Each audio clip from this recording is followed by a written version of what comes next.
Biotic components of ecosystem. The biotic component of an ecosystem can be divided into three groups. They are producers, consumers, and decomposers. Starting with producers.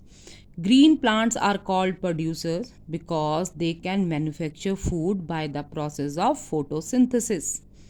Beta, they utilize carbon dioxide from the air and water, which they absorb from the soil to manufacture glucose with the help of sunlight and chlorophyll pigment, which is present in green leaves of the plant. All animals and non-green plants, even microorganisms, they depend directly or indirectly on these green plants for their food.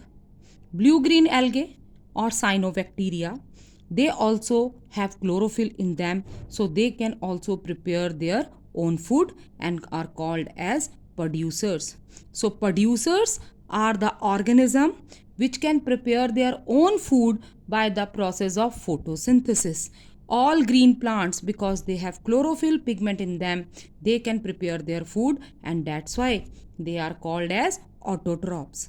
Animals and non-green plants, they do not prepare their food, that's why they are called as consumers or heterotroph, that we are going to study in next type.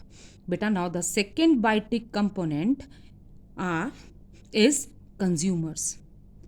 All animals, non-green plants, and microorganisms which depend directly or indirectly on producers, means on plants for their food, they are called as consumers. They are called consumer because they can't prepare their own food. They take food from plants directly or indirectly, and that's why they are also called as heterotrophs because they depend on another organisms for food.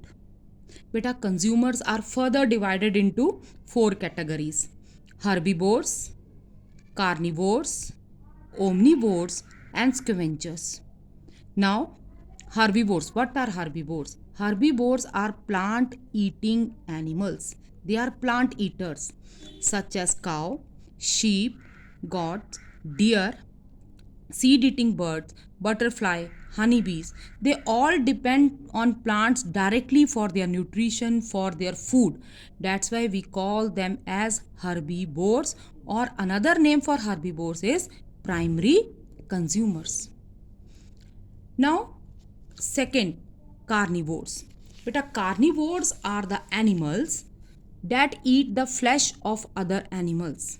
Lions, tigers, large fish, which eat primary consumers or herbivores, they are called as carnivores. And the another name for carnivores is secondary consumers. And the animals those eat secondary consumers, they are called as tertiary consumers. Snake, owls, for example, are the tertiary consumers. They eat frogs, which eat insects, which eat plants. So next category is of omnivores. Beta, omnivores are the organism which eat both plants and animals. Crows, bears, human being, all fall in this category.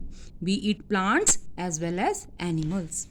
Omnivores can be primary consumer. If they are eating plants, then they can be primary consumer. If they are eating flesh, then they can be secondary consumer or tertiary consumers. And the last type of consumers are scavengers. Beta, scavengers are the organisms which clean up the environment by eating dead organisms.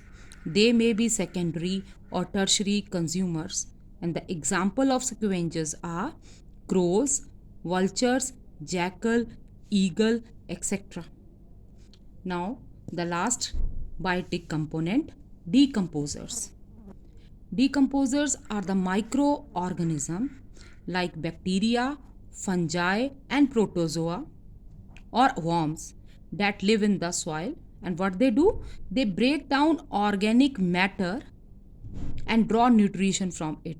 means they convert organic matter back into inorganic or into minerals so that they can be used again. So decomposers are the organism or microorganism which decompose that decaying matter and return minerals back to the soil. In this way, they help in cleaning the environment and also returning minerals to the environment. So that's why they are very important part of each and every ecosystem. But now decomposers cannot break down all the substances. The substances which can be broken down by decomposers, they are called as biodegradable substances. Anything of plant or animal origin like paper, cloth, that is biodegradable. Now, the substances which cannot be broken down by decomposers, they are called as non-biodegradable substances. Examples are metals like tin, aluminium, iron, or plastic. They are non-biodegradable substances. So this is all about biotic component of ecosystem. Next we are going to start with abiotic component of the ecosystem.